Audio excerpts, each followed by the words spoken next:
came here a couple of years ago and I was walking along and suddenly something caught my eye and it turned out to be a Stone Age tool. So we looked around a little bit further and we found a few more. These tools lie on the surface here because the sand has been washed away by the actions of the water. And suddenly these tools have been exposed, and when you walk around, your eye catches them as if it was yesterday that somebody dropped their power tool or their Leatherman or their cell phone. They stick out from the surrounding stone because we have this facility to recognize man-made implements.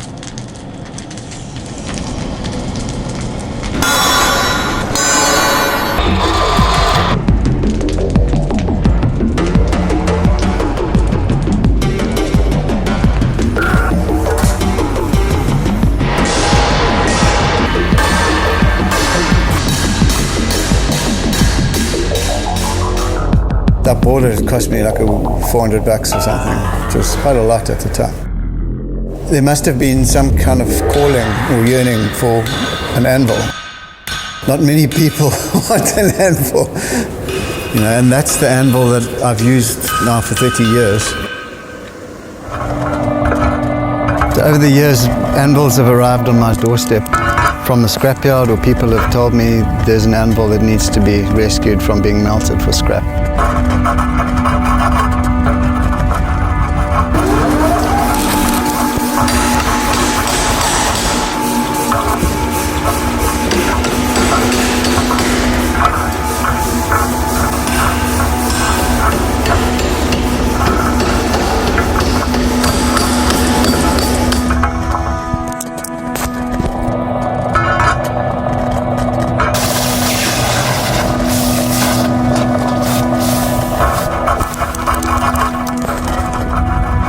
Kind of came to me that what blacksmithing is about is making tools. It can't really work if you don't know how to make the tools because you're constantly having to maintain them.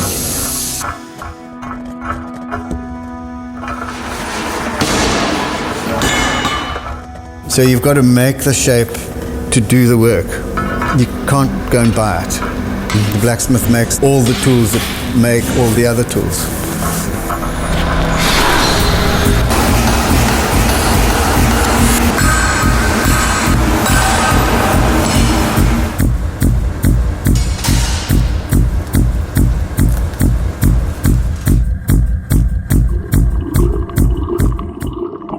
When you find the form that you're looking for, it's going to give you pleasure.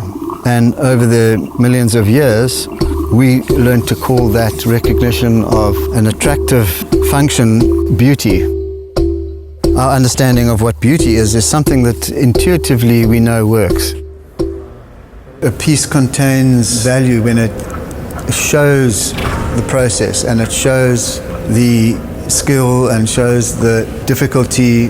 It has hammer marks and process marks. They call them witness marks. Tools initially were made way before spoken language. So spoken language arose 900,000 years ago, but we've been making tools for 2.5 million years. So tools and gestures were our means of expression. Why do I have this kind of fascination with tools, and what is my relationship with them? As an artist, it's actually because I feel like I'm drawn to use them, and there's something a potential that needs to come out of them.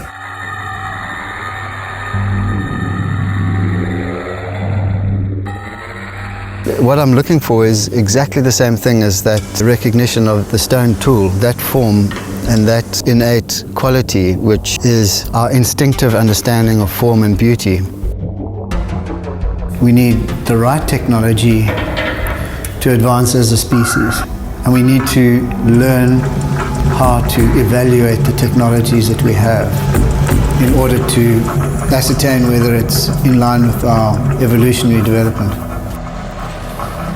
All I'm doing while I'm working is exercising this very, very instinctive need to make things. And through that making, I've discovered a language which is my inner language of expression. Putting those messages, subconscious messages, into the work and recognizing what it is that I want to say. It's a very interesting point when you're working where material gets transformed to an object with a function. And at that magical point, especially if you're doing, say, a blade or a knife, as soon as you put an edge to it or you clean it up, it suddenly transforms into a piece. You're giving it meaning.